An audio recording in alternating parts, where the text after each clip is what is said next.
There have been two more civil complaints filed against Deshawn Watson alleging sexual misconduct, bringing the total to 26. Today, we're going to talk about what that means for the Cleveland Brown quarterback and how that affects the Pittsburgh Steelers. We also have a question from the YouTube comment section. Please hit that like and subscribe. We do daily segments and a weekly live, so we encourage you to hit that notification button so you don't miss any of those shows or content. We're also giving away 2 tickets to see the Steelers play live against the New York Jets on October 2nd. The only thing you have to do to be entered into the contest is be a subscriber. With that being said, guys, the state of the Steelers, I'm Daniel J, and welcome to the Huddle. 2 more civil complaints have been filed against Deshawn Watson. He spoke earlier to the media yesterday. He was questioned about having 66 women, make contact with him over a 17-month period. And his response was, you need to ask my lawyers. I don't think him or his lawyers are helping him in this situation at all. He's coming out to look like a dirtbag. And with everything that's come out and everything that's being said, I understand that you're innocent until proven guilty and whatnot. But even Deshawn Watson has admitted that he was at least sexually active with some of these masseuses. Given the amount of women, is showing a disturbing, history here. I think that at this point, especially given with what some of these women are saying and what's been disclosed and what's even Deshawn Watson has said, I think it's time that Mr. Goodell does something. It might be time to look at what the MLB did to the LA Dodgers pitcher, Trevor Bauer, by giving him 2-year suspension. What the Cleveland Browns did was they turned his entire, first-year salary almost into a signing bonus outside of $1 million. That way, if he were to be suspended an entire year, which based on that contract alone, kind of leads us to believe that the Cleveland Browns are anticipating him to be suspended for at least a full year, then that means that he's basically getting away and allowed to receive $42 million of his contract. Just taking him off the field and allowing him to get so much money isn't punishing him or showing an example to young men out there. I wouldn't be surprised if it's more than 1 year. And what that'll mean for the Pittsburgh Steelers is that we won't be seeing that dynamic quarterback come, week 3. I highly doubt he's going to be there. If anything, it's going to be the last, game of the season is when he'll be playing. I highly doubt that he sees the field, anywhere before week 12, if not probably week 1 of the 2024 season. That's my anticipation. That's what I think.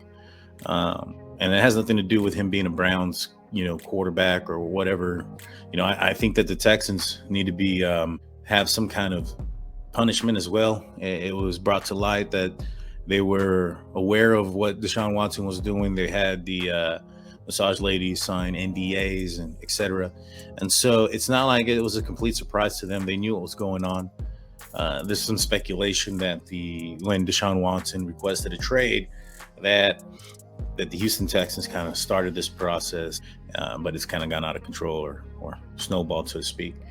And so now it's turned into a big mess, and I don't think he's going to be playing football anytime soon. I don't think he's that good of a quarterback, period, anyways.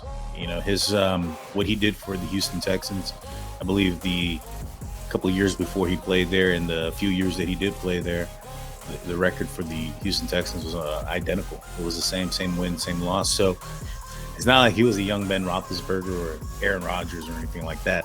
He's a guy that I think the Steelers have his number if he does come back.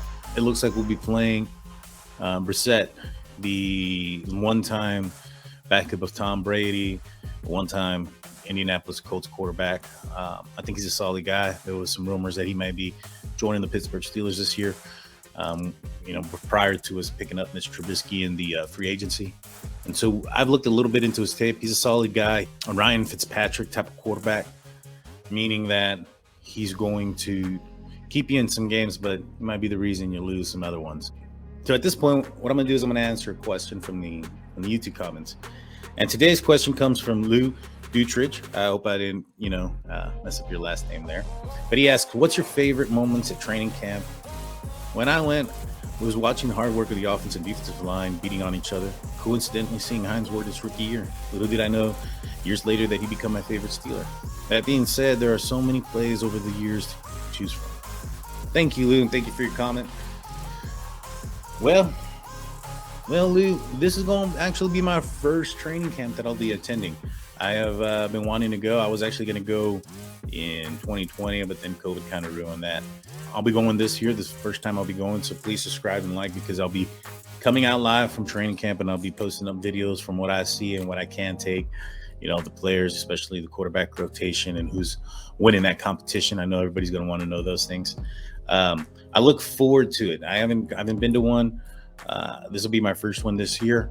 But what I will do and answer this question, or how I'll answer this question, is my favorite game. I've been to a few of them. My favorite game, coincidentally, will be the first game that I ever attended.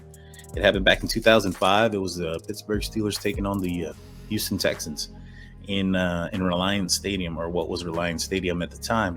I was sitting in the end zone area and in the lower level, and what I remember from that game was just kind of seeing the tackles from the Steelers and how massive of human beings they were. Also, what I was able to witness was my favorite player, which is why I brought out this jersey.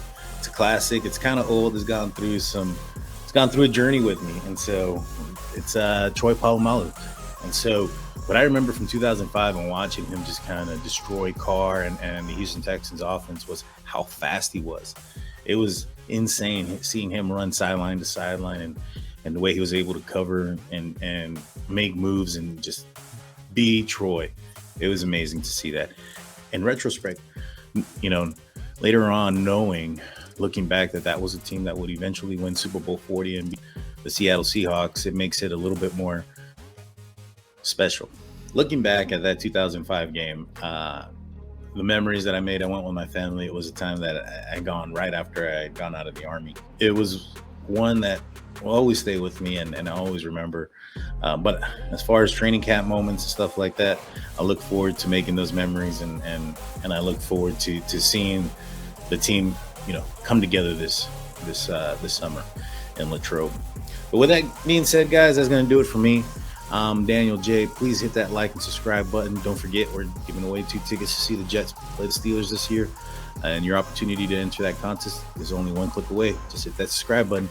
Don't forget that notification button. We'll be going live on July 4th to announce the winner of that competition.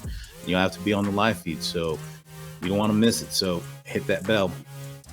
That being said, peace.